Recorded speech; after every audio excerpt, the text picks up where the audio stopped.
অঞ্জন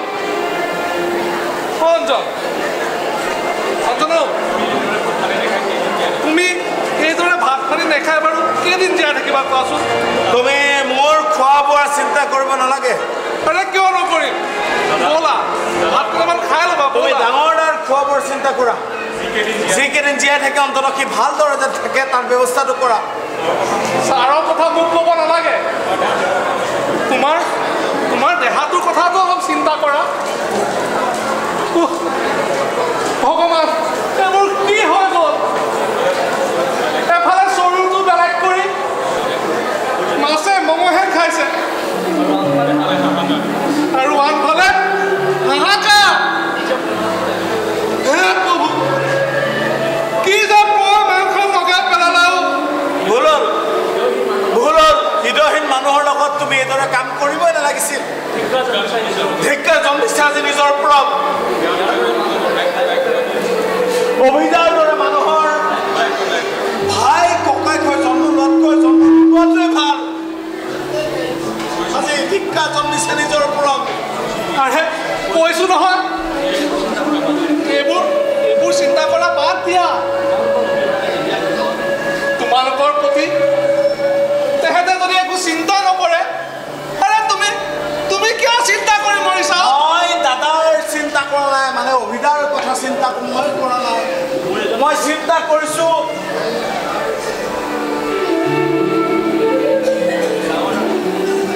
ডাঙৰ চিন্তা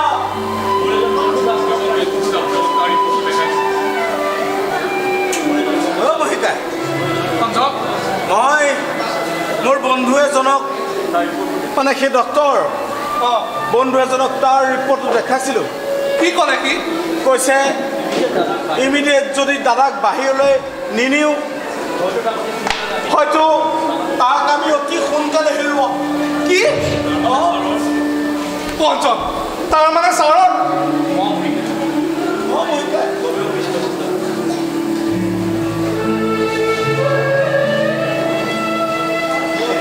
সময় মানে কিবা এটা পইচা লাগিব যিটো পইচাৰে মানে আমি দাদাৰ চিকিৎসা কৰিব লাগিব আমি কৰিম আৰু কেনেবাকৈ হ'ব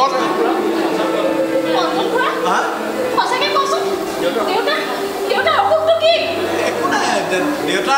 দেউতাৰ অসুখ একো নাই মানে সাধাৰণ অসুখ এটা আমি পটককৈ লৈ যাম চেন্নাইলৈ আৰু তাতে অকণ ধুনীয়াকৈ আৰু বাহিৰত গ'লে এনেও ট্ৰিটমেণ্টটো ভালেই হয় তয়ো জানো একো নাই সাধাৰণ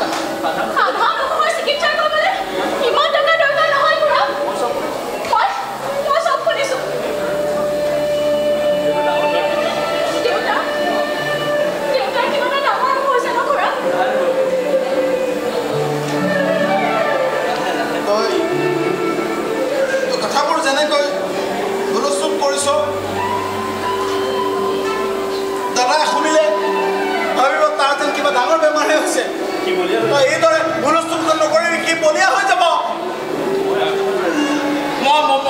মই তোক খুৰাটো থকা নাই জানো তাৰ একো বেমাৰেই নহয় মই আছোতো মই চাবি মই চব ঠিক কৰি দিম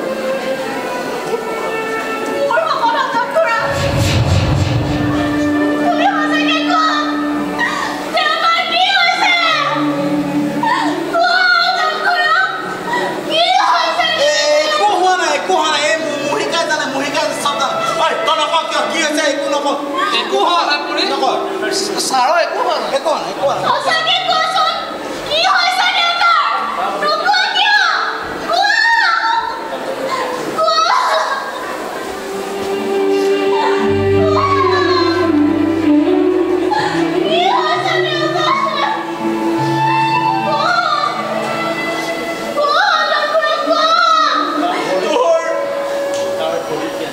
তোৰ দেউতাৰ ভৰিত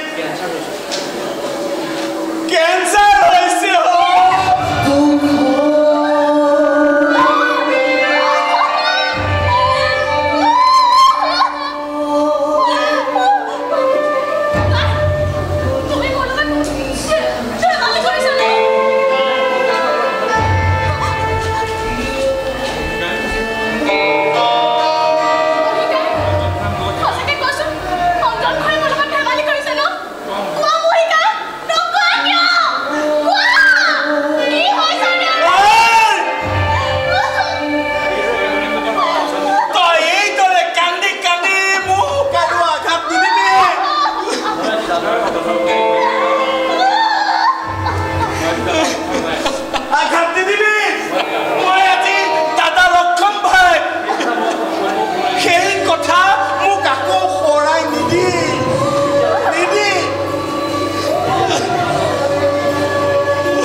নোপোৱালৈকে তোৰ দেউতাৰো জীয়াই থাকিব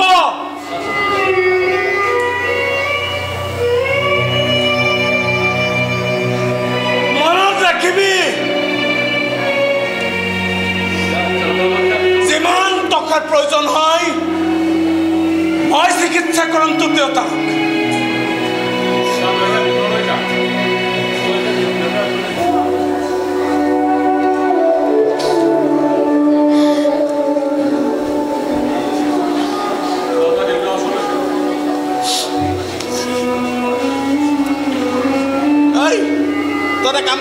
তই এটা কাম কৰ তই তোৰ দেউতাৰ কাষলৈ যা যা যা যা যা যা মানে দেউতাৰক মাত বোল কওঁগে দেউতাক ভাতকৈ কিবা এটা খাব দে যাব যা যা তই দেউতাৰ কাষলৈ যা যা যা যা পৰি যা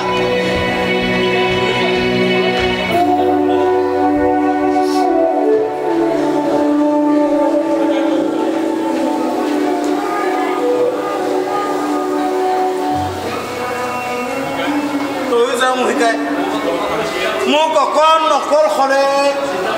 চিন্তা কৰিবলৈ দে তই যা যা ভিতৰলৈকে যা দাদাৰ লগত কথা পাতগে যা যা যা আৰে যা না ভাতকেইটা খাই ল'বা তুমি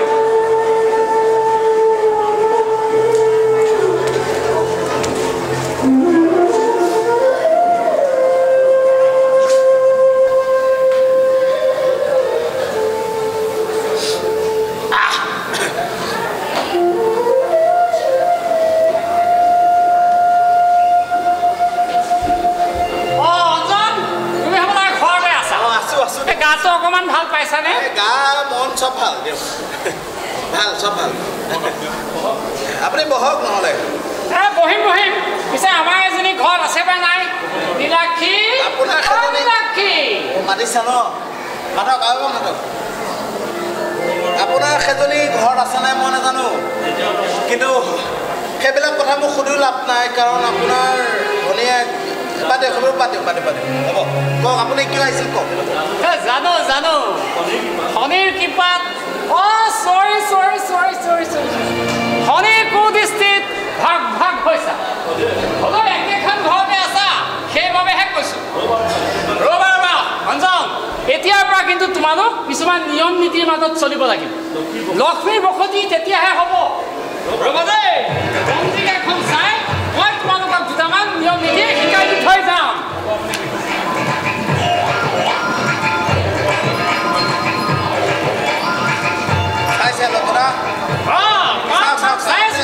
আপুনি চাইছে যদি চাওক কিন্তু সেইখন পাৰিলে এখন সোমোৱাই থকচোন মোৰ ওচৰত উলিয়াই নথব এনেই মাথাটো বেয়া হৈ আছে আৰু মাথা বেয়া হৈ যাব আপুনি এটা কাম কৰি সোমোৱাই থওক আপোনাৰ সেইখনে মোৰ সেই সংসাৰখন মোৰ সেই পৰিবাৰটো একো কৰিব নোৱাৰে বন্ধ কৰি থওক সেয়া কৈ দিলে নহয় অমংগলীয়া কথা খা কিমান মানুহে ৰাতিপুৱাৰ পৰা গোৱা পাণ বটালৈ মোৰ ঘৰ বাহিৰত শাৰী পাতি থাকেহি তাৰ কোনো হিচাপেই নাই তোমালোকক অবজাচি কিবা এটা ক'বলৈ আহিলোঁ তাকো তোমালোকে বিশ্বাস নকৰা মোৰ পঞ্জিকাই অভি আৰু নীলাক্ষীৰ জীৱনৰ পৰা শনি দুখ আঁতৰাই গুৰু বৃহস্পতিক স্থাপন কৰিলে এতিয়া তোমালোক দুইটাৰ ব্যৱস্থা মই কৰিম নালাগে আপুনি মোৰ হাঁহিটো ওলাইছে ভাল পাব চাগে আপুনি হেৰি কৰক আপুনি একো কৰিব নালাগে পাৰে যদি মোক এটা সহায় কৰক কোৱা কি সহায় কৰিব লাগে কোৱা অভিনয় যেতিয়া ঘৰখন দুভাগ কৰি পেলালে পাৰে যদি মোৰ ফালৰ মাটিখিনি আপুনি বিক্ৰী কৰি দিয়ক বিক্ৰী কৰিবলৈ যদি সম্পত্তি বিচাৰি পোৱা নাই তেনেহ'লে মোকেই বিক্ৰী কৰ অঞ্জন ৰবা মোৰ সিদ্ধান্তৰ ওপৰত আজি অন্তত তুমি মাত নিদিবা ডাঙৰ আপুনি যাওক আপুনি যদি আজিয়ে এজন কাষ্টমাৰ নে মই কথা দিছোঁ আজিয়ে ঘৰখন খালী কৰি দিম আপুনি যাওক আপুনি এজন কাষ্টমাৰ লৈ যাওক সৰু কথা এনেই সৰু কথা ঘৰটোৰ লগত যেতিয়া তোমালোকৰ ৰাহিযোৰ অহা নাই বিক্ৰী কৰি দিয়াই ভাল মই যাওঁ অঞ্জন শনিয়ে যদি কৃপা কৰে দুই এদিনতে আহি কাষ্টমাৰ তোমালোকৰ ঘৰ সোমোৱা কথা দিলোঁ মই তই কি কৰিবলৈ ওলাইছ অঞ্জন জন্মৰ ঘৰখন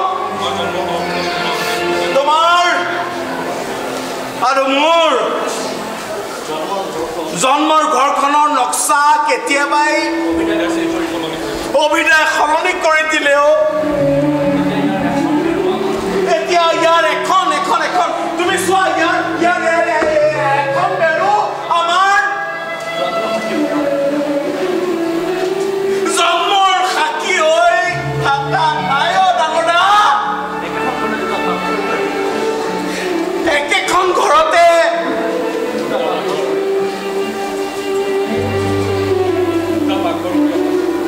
দুটা পাকঘৰ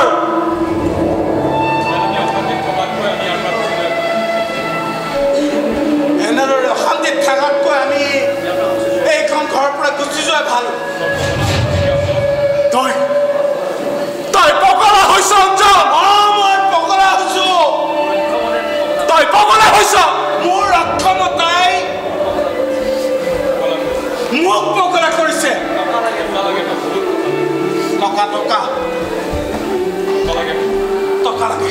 টকা লাগে মোক বহুত টকা লাগে ডাঙৰা এইখন ঘৰৰ সোমাই থকাৰ মুহূৰ্তকৈ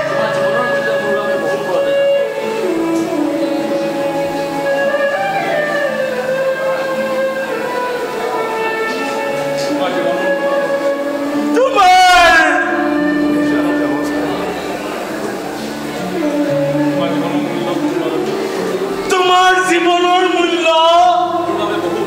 বহু ওপৰত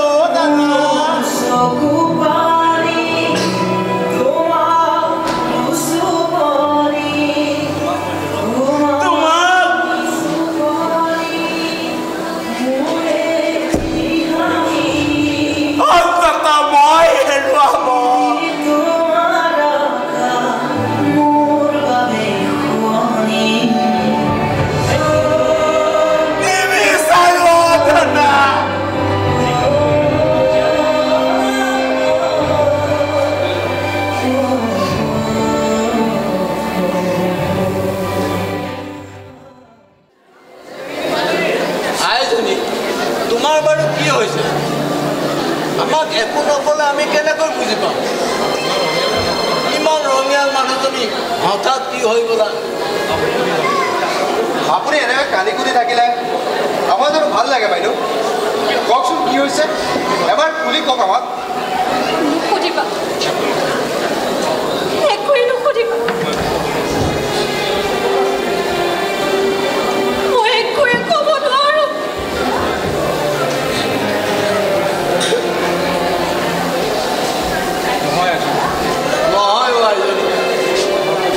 আমাক যদি কিবা কথাত বেয়া পাইছা কৈ দিয়া নালাগে আমাৰ ইয়াত থাকিব অঞ্জন বাবুৰ ঘৰতে থকাৰ ব্যৱস্থা কৰি দিব নাই খুৰা মই কাকোৱে বেয়া পোৱা নাই বেয়া পাইছো মোৰ এক কপালখনক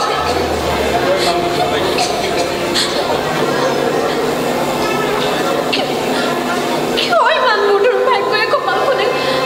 কঢ়িয়াই লৈ ফুৰিব লগা হৈছে খুৰা জন্মৰ পৰা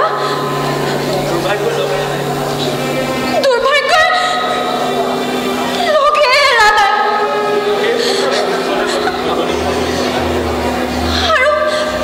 আৰু এই শেষ মুহূৰ্ততো দুৰ্ভাগ্যই মোক পাগলী কৰিব খুজিছে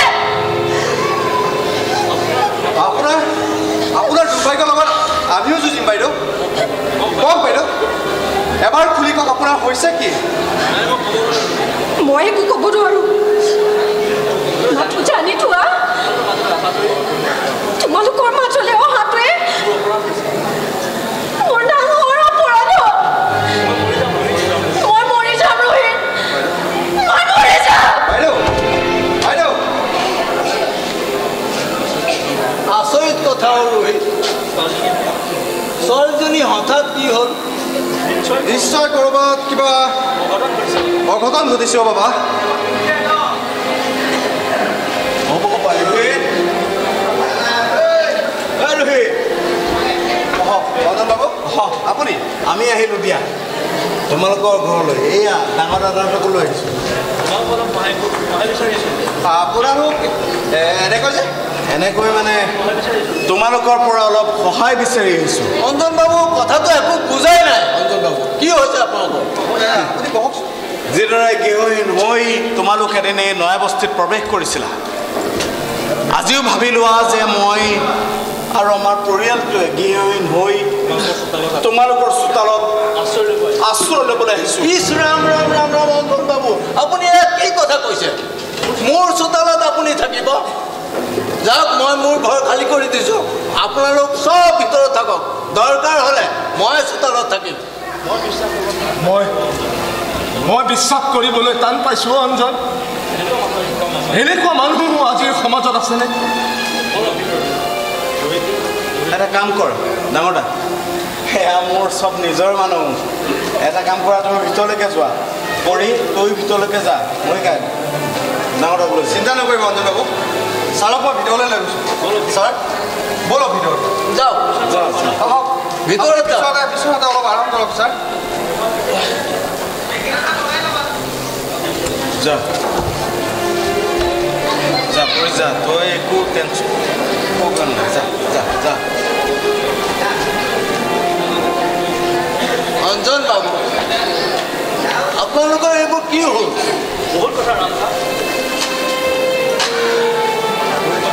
বহুত কথা আমকা এইবোৰ তোমাৰ সময়ত কম দিয়া এইবোৰ শুনিবলৈ তোমাৰ ধৈৰ্য নাই মুঠতে জানি থোৱা সেই ঘৰ মাটি বিক্ৰী কৰি আমি ওলাই আহিছোঁ নিজা ঘৰ এখন সাজিব নোৱাৰালৈকে আমি এইখন ঘৰতে আশ্ৰয় ল'ম আৰু শুনা মই কাইলৈকে ডাঙৰ দাক লৈ চেন্নাইলৈ যাম আৰু তাৰ পৰা ঘূৰি নহালৈকে পৰি আৰু মহিকে ইয়াতে থাকিম আৰু তাৰ পৰা ঘূৰি আহি আমি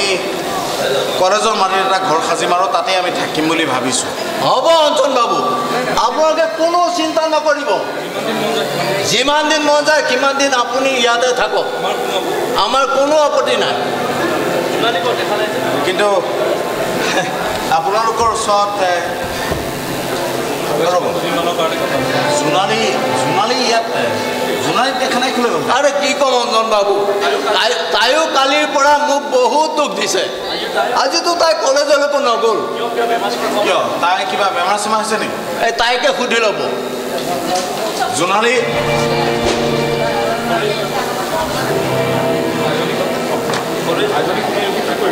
কলে যোৱা আইজনী তুমি এইবোৰ কি কৰিবলৈ ওলাইছা তোমাৰ হৈছে কি তোমাৰ কি হৈছে জোনালী তুমি নোকোৱা কিয় মই কলেজখন ত্যাগ কৰিছোঁ কি মোৰ হাতত ধৰি যিখন কলেজৰ মাতৃত্ব দায়িত্ব পালন কৰিছিল আৰু সেইখন কলেজ আজি তুমি এৰি দিম বুলি ক'লেই মই মানি ল'ব নোৱাৰো জোনালী সেইবোৰ প্ৰশ্নৰ উত্তৰ মোৰ তাত একো নাই দেখিছে অঞ্জন বাবু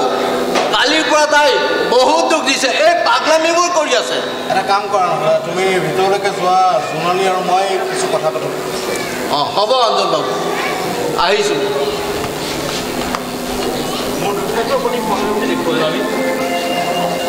জোনালী তুমি কিয় এনেকুৱা কৰিছা ভাগ্যৰ প্ৰতি সহানুভূতি দেখুৱাই আপুনি এদিন মোক সেই কলেজৰ চাকৰিটো দিছিলে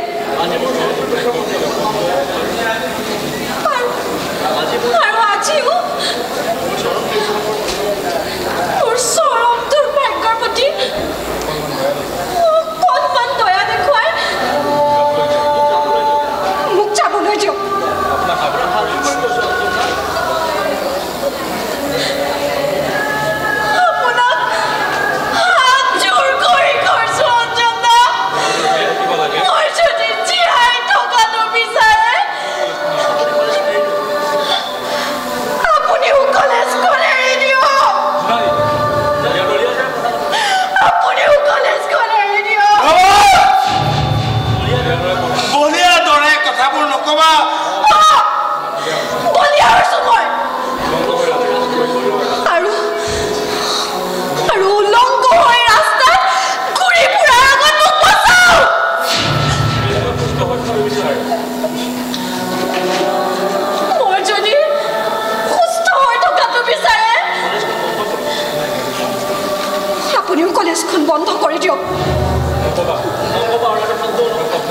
কি কৰিব লাগে মই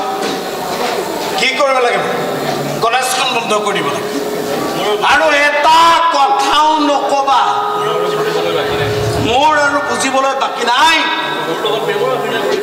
মোৰ লগত প্ৰেমৰ অভিনয় কৰি তুমি মহেন্দ্ৰজিৎ শৰ্মাৰ হৈ কাম কৰিব আহিছা প্ৰেমক ভুল নুবুজিব অঞ্জন দা আপোনাৰ প্ৰতি মোৰ অজস্ৰ প্ৰেম আছে বাবে মই মোৰ জীৱন ভিক্ষা খুজিছো আপোনাৰ তুমি কিয় পাহৰি গৈছা মোৰ জীৱনৰ প্ৰথম প্ৰেম মোৰ কলেজখন আৰু তাৰ পিছতহে তুমি প্ৰয়োজন হ'লে মই তোমাক জীৱনৰ পৰা বাদ দি দিব পাৰিম কিন্তু মোৰ কলেজখনক মই কেতিয়াও তোমাৰ মোৰ জীৱনৰ পৰা বাদ দিব নোৱাৰো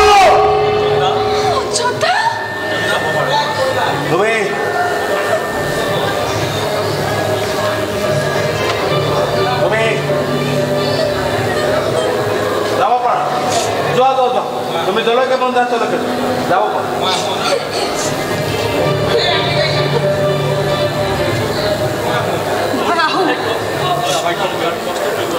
ভাগ্যক লৈ আপোনালোকে আৰু কষ্ট ভুগিব নালাগে মাথো মোক ভুল নুবুজিব আৰে যোৱা না বাইদেউ আপুনি আকৌ কেতিয়া আহিব ৰ'বা এইজনী মই তোমালোকৰ কথা বতৰাবোৰ ভিতৰৰ পৰা শুনি আছিলোঁ শুনি আৰু মই ভিতৰত ৰৈ থাকিব নোৱাৰিলোঁ বহুত সপোন দেখিছিলোঁ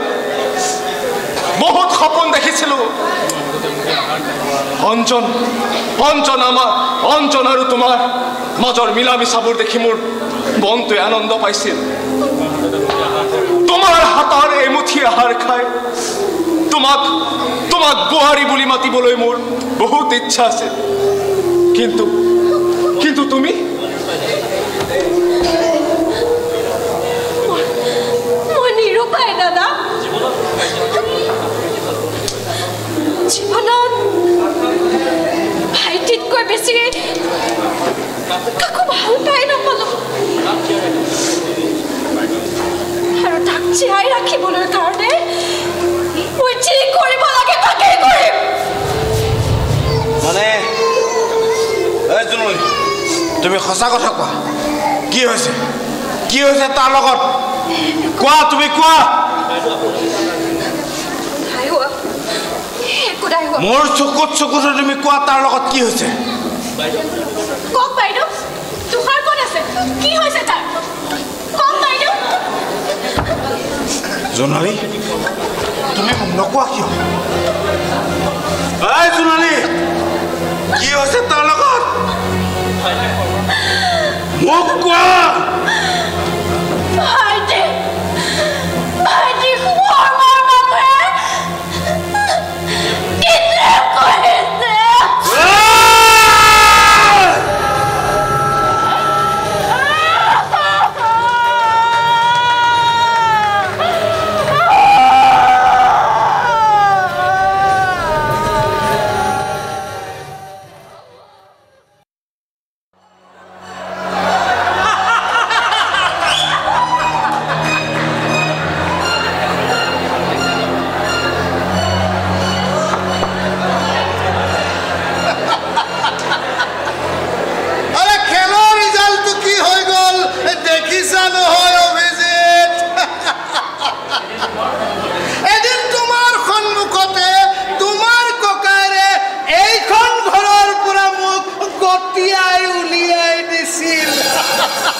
কৃপা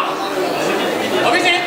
তুমি এতিয়া ভিতৰলৈ গৈ ড্ৰেছযোৰ সলাই আহাগে এনেকে ডিউটিৰ পৰা বাহিৰে আহি এনেকে পাৰ্টিত জইন কৰিব নালাগে কি কয় ছাৰ তোমাক কিন্তু মানিছো দেই তুমি মোৰ নামটো নকয় কিন্তু বিৰাট ভাল কাম কৰিলা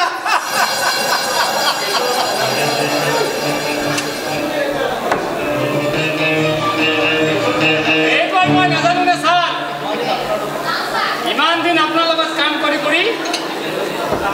এই ফাঁকি কাম মই ভালদৰে শিকিছোঁ ধনী কেনেকৈ চপাব লাগে কেনেকৈ খেদিব লাগে এই ফাঁকি কাম মই ভালদৰে আয়ত্ব কৰিছোঁ ছাৰ এহাতে অঞ্জনৰ পৰা টকা লৈছোঁ আৰু আনটো হাতে দলিলখন দিছোঁ এতিয়া সেইখিনি মাতি কাৰ হ'ব সেইবোৰ কথা বকৰা মাৰি কি লাভ ছাৰ আজি মই বহুত সুখী লক্ষ্য মই বহুত সুখী এই ঘৰ সম্পত্তিৰ কিন্তু মোৰ অকণো মোহ নাই বুজিছা লক্ষ্য অকণো মোহ নাই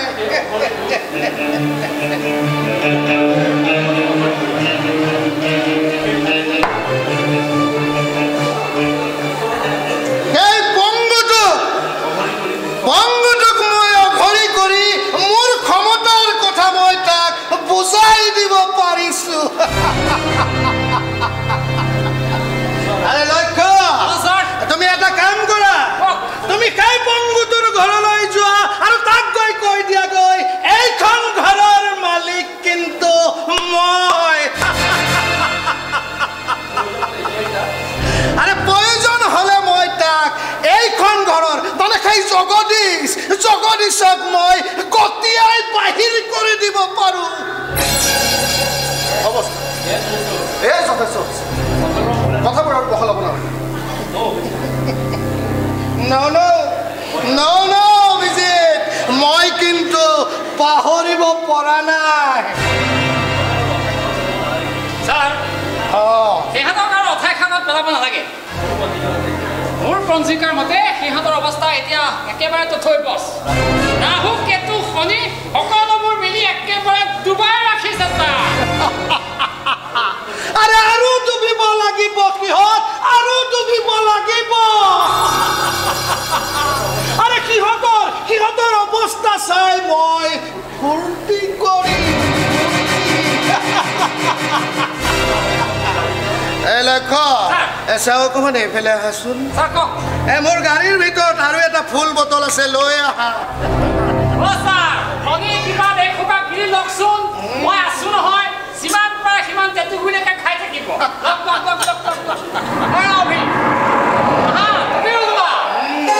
আজি ফূৰ্তিৰ দিন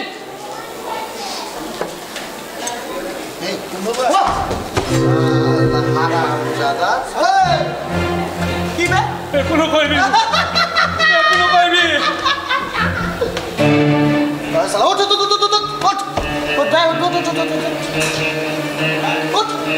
পাপা বেটা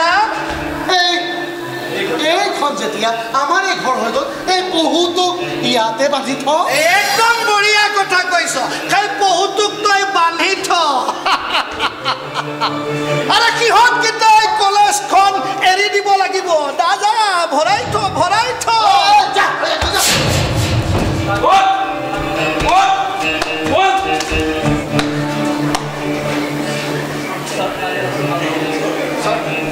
তাক ইয়াত ৰখাটো ভাল নহ'ব নেকি ছাৰ কেছটোত যদিও মই আপোনালোকক সহযোগ কৰিছোঁ কিন্তু তাক মোৰ এই জমিনৰ ভিতৰত ৰাখিলে পাব্লিকৰ ওচৰত মই তাই দুখী হৈ পৰিছোঁ অভিজিত এই মহেন্দ্ৰ শৰ্মা বুজিছা এই মহেন্দ্ৰ শৰ্মা থাকোঁতে তুমি চিন্তা কৰিবলগীয়া একো নাই আৰে মই সকলোবিলাক চম্ভালি ল'ম সিহঁতকেইটাকতো মই ইয়ালৈ আহিবলৈ বাধ্য কৰাব লাগিব আৰে ইয়াকতো মই বন্দী কৰি মই জামেলাবিলাক চপাই ল'ব নোৱাৰো আৰে এৰি দিম সিহঁতে কলেজখন এৰি দিব আৰু মই ইয়াক এৰি দিম কি কোৱা লক্ষ্য একদম ঠিক কথা কৈছে ছাৰ দিয়া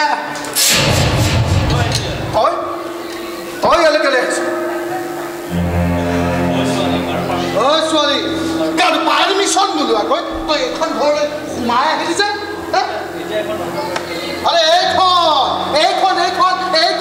এইখন এতিয়া তহঁতৰ ঘৰ হৈ থকা নাই দে এইখন এতিয়া আমাৰ ঘৰ ক্ষমা কৰিব মোৰ ভুল হৈ গ'ল বেচেৰি যে ঘৰৰ মূৰটো এৰিব নোৱাৰে কাৰণে ইয়ালৈ ঢাপলি মেলি আহিছে ন লক্ষ্য সৰু ছোৱালী নহয় জানো মোৰ পঞ্জিকাৰ মতে তাই বয়স 20 বছৰত ভৰি দিয়াই নাই ইমান ধুনীয়া ঘৰখনৰ মুখ তাই এনে কেনেকৈ মামা মই ঘৰখন চাবলৈ অহা নাই তেনেহ'লে কেলে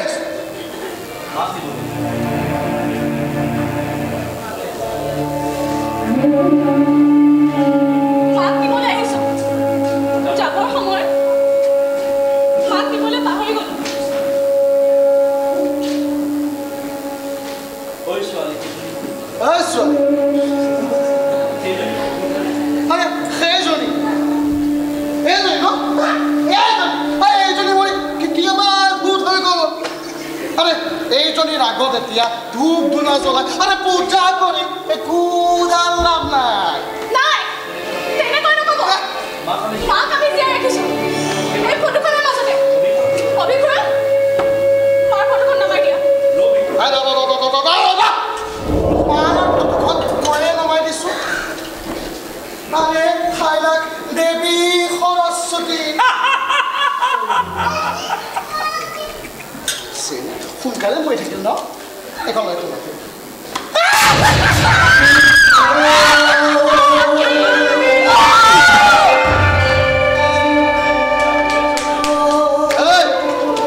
ৰৈ আছ কিয় যা এইখন ধুই পানী খা গৈ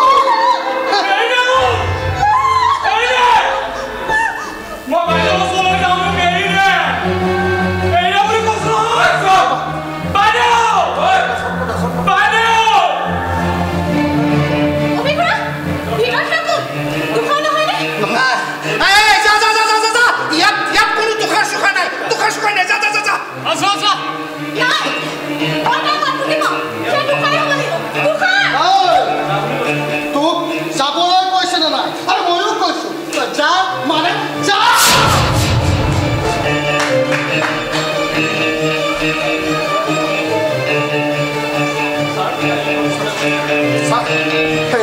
এই বাহিৰত গৈ কথাবোৰ প্ৰচাৰ কৰি নিদিয়েতো আৰে তাই গৈ ক'বগৈ তাই ভায়েকক মই ভায়েকক বন্দী কৰি থৈছোঁ বুলি আৰে ভায়েক দৌৰি দৌৰি মোৰ ওচৰলৈ আহিব আৰে মোৰ এই দুইটা ভৰি ভায়েকক আগুৱাই দিম আৰু বায়েকে মোৰ ভৰিত ধৰি শুকাই কান্দিব আৰু মই লগে লগে কম বিদ্যা ভাৰতী মহাবিদ্যালয় bye bye bye bye bye bye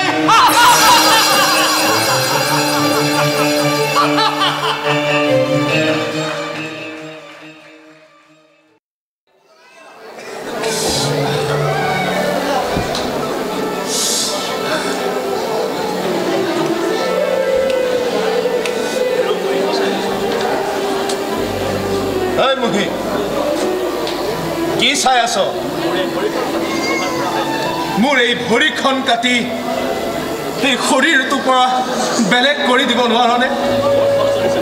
sir বৰ কষ্ট দিছে অ ভৰিখনে ছাৰ কষ্ট পাইছে না অলপমান সহ্য কৰকচোন অঞ্জনে ডাক্তৰ আনিবলৈ গৈছে নহয় ডাক্তৰ আহিলে আপুনি আৰাম পাই যাব ছাৰ পৃথিৱীত সৎ মানুহক কষ্টই কোনোদিনে লগ এৰা নিদিয়েও মুহি কোনোদিনে লগ এৰা নিদিয়ে চাচোন চকুৰ আগতে কিমানবোৰ ঘটনা ঘটি গ'ল মোৰ হ'ল এয়া অঞ্জনাৰ হ'ল সেয়া আৰু শেষত সেই ছোৱালীজনীৰ নেকান্দিবা এজনী নেকান্দিবা কান্দিলে দুখবোৰে বেছি সুবিধা ল'ব বিচাৰে নেকান্দিবা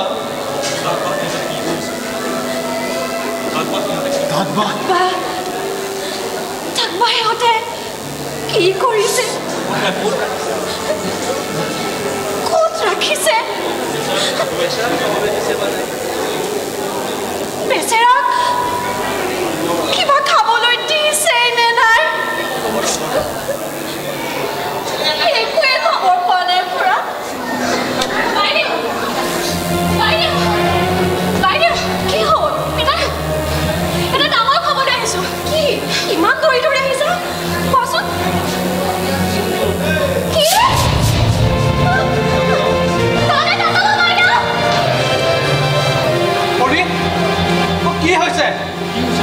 কি হৈছে মাজনী মানে দেউতা জোনালী যে নৰিলে কিয় কোৱা কলৈ গৈছে জোনালী মানে দেউতা কি মানে কৰি আছ হয় কিয় কোৱা নকওঁ কিয় মানে দেউতা তুষাৰক পাইছে দেউতা কি পাইছা তুষাৰক পাইছ ক'ত পাইছ আমাৰ ঘৰত মহেন্দ্ৰজিৎ শৰ্মাই তুষাৰক আবদ্ধ কৰি দিছে মহেন্দ্ৰজিৎ শৰ্মাই মহেন্দ্ৰজিৎ শৰ্মাই ছাৰ মহেন্দ্ৰজিৎ শৰ্মা তোক এইবাৰ মই নেৰিছো মহেন্দ্ৰজিৎ শৰ্মা তোক এইবাৰ মই নেৰিছো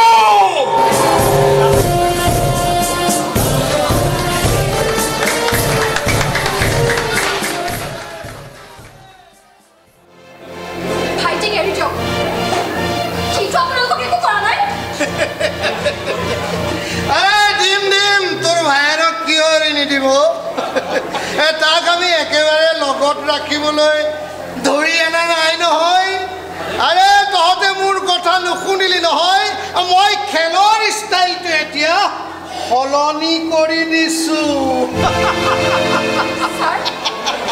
আপুনি আমাৰ ৰক্ষক আপোনাৰ সন্মুখত সেইবোৰ কি হৈছে আমাক সহায় কৰাটো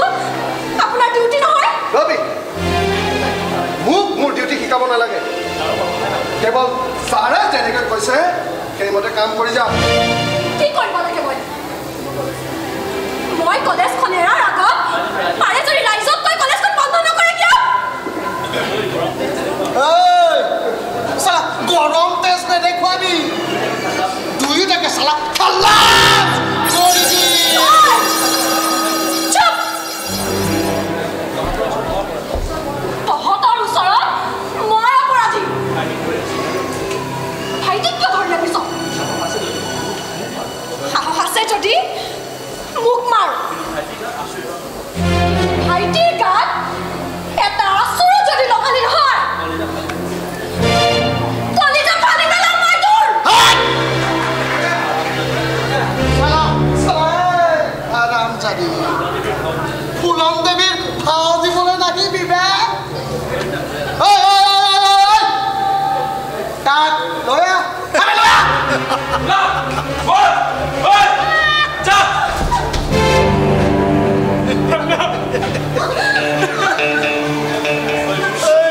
কান্দিছে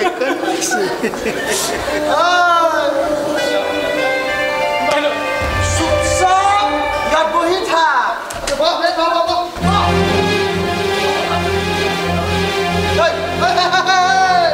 তোৰ মনত আছেনে সিদিন আছে মোৰ গালত চৰ মাৰিছিলি তই আজি এই চৰটো মই ইয়াৰ গালত মাৰিম চালা ইয়াৰ গালত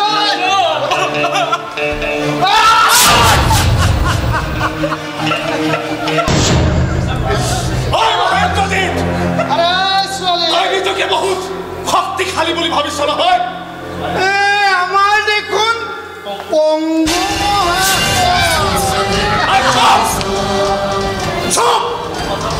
মুখ বন্ধ কৰ নহ'লে জিভা ছিঙি পেলাম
আজি কেনেকুৱা পাইছ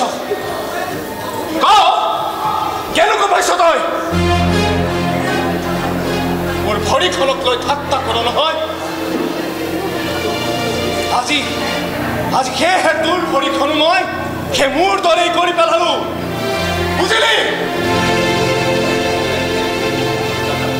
অঞ্জন চা অঞ্জন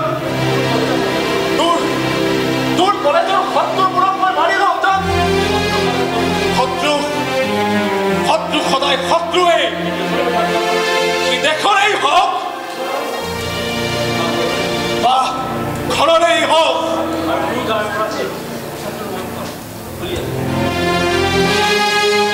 আৰু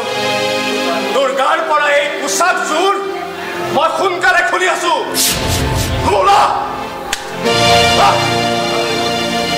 মোক থানালৈ অপৰাধ কৰিছো মই জেললৈ লৈ বল মোক ৰব ডাঙৰীয়া এই মোৰ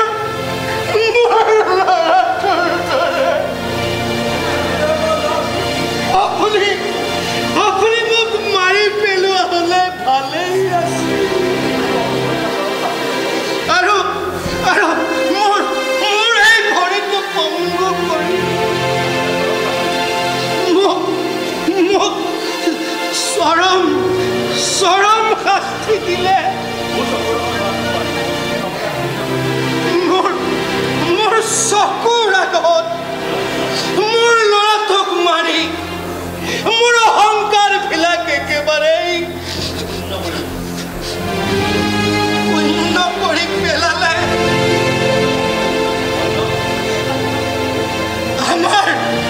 আমাৰ নিচিনা মানুহে নিজৰ স্বাৰ্থৰ বাবে এই সমাজৰ ভাল কামবোৰত একোটা হেঙাৰ হৈ সৃষ্টি হয়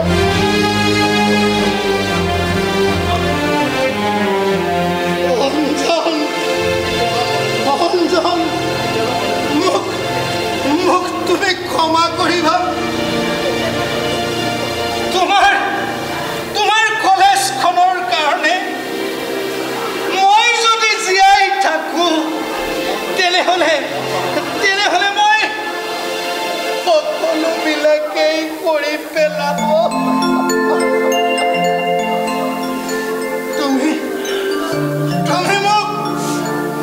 ক্ষমা কৰি দিবা অঞ্জন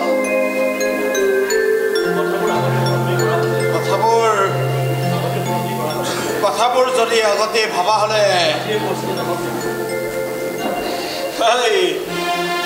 আজি ইমানবোৰ কথা নহলহেঁতেনে তোমাৰ সন্তান জীয়াই থাকিলেহেঁতেন আৰু তুমিও পংগু নহলেহেঁতেন কথাবোৰ আগতেই ভাবিব লাগিছিল অঞ্জন সেই বেমাৰী দেহাটোৰে তহঁতক কষ্ট দি থকাতকৈ জেলে তই আৰাম কৰিমগৈ দে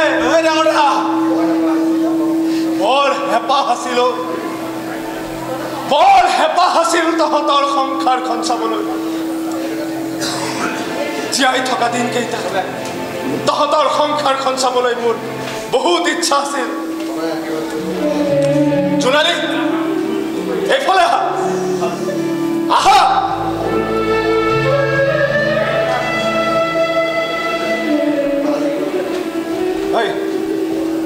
তোৰ হাতখন দে মোৰ হাতখন মই কিয় দিম দিবলৈ কৈছো নে নাই দে তোক বেলেগকৈ বুজাব লাগিব নেকি দে পগলা ভালকৈ দে চোনালী তোমাৰ হাতখন দিয়া তোমাৰ হাতখন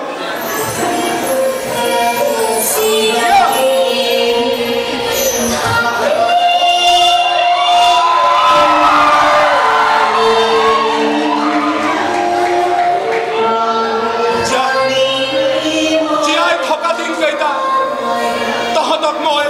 সদায় আশীৰ্বাদ কৰিম পগলা তহঁত সুখে থাক, তহঁত সুখত থাক।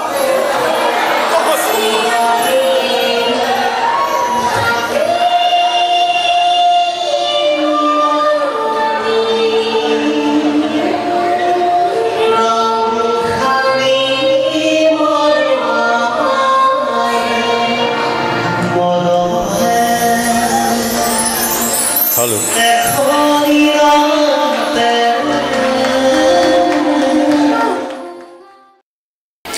আমাৰ যিখন নাটক আজি আপোনালোকে চালে অশেষ চেষ্টা কৰা হৈছে আৰু ইয়াৰ মুখ্যতে অতুল বৰা ডাঙৰীয়া আমাৰ মাজত আছে। আমাক কোনো ধৰণৰ একাপ চাহলৈকে আমাক অভাৱ নিদিয়াকৈ আজি আমাক কৰাইছে। কিমান দূৰ আপোনালোকৰ আশীৰ্বাদ বুটলিব পাৰিছোঁ নাজানো, কিন্তু আজি এই চেগতে আমি আমাৰ কৰ্মীবৃন্দৰ তৰফৰ পৰা আমি অতুল বৰা ডাঙৰীয়াক এখনি ফুলাম গামোচাৰে মানে আদৰণি জনাব বিচাৰিছোঁ। আদৰণি জনাব আমাৰ মুখ্য পৰিচালক প্ৰশান্ত শৰ্মা ডাঙৰীয়াই। ধন্যবাদ। লগতে মই আমাৰ কলা কৌশলীসকলক মানে পৰিচয় কৰাই দিবলৈ ওলাইছোঁ। নৰেন বৰা ডাঙৰীয়া, এয়া ধীৰাজ বৰা, ভাস্কৰ জ্যোতি আৰু সুৰজ, লগতে ভাৰ্গৱ, তোৰ নামটো হেমন্ত। হেমন্ত আমি কাকু কাকু মাতো নহয়, ভুল লাগি যায় জানানে। গতিকে হেমন্ত, এয়া ৰণেন্দ্ৰ মোহন পণ্ডিত, লগতে এয়া প্ৰশান্ত শৰ্মা আমাৰ পৰিচালক, মুখ্য পৰিচালক, আৰু এয়া কৃষ্ণমণি ভূঞা, আৰু এয়া বন্তি শিখা, লগতে ভায়লিনা আৰু মৌচুমী, তাৰপিছতে গুণমণি আৰু কি গৌৰৱ, তাৰপিছতে আমাৰ নীলোৎপল, লগতে বিকি, এয়া দেৱজনী ৰাজখোৱা, লক্ষী চেত্ৰী, পৰিস্মিতা বৰদলৈ, দেৱীশ্ৰুতি। গতিকে এইখিনি চিনাকি কৰি দিলোঁ। লগতে উৎপল কলিতাক আগবাঢ়ি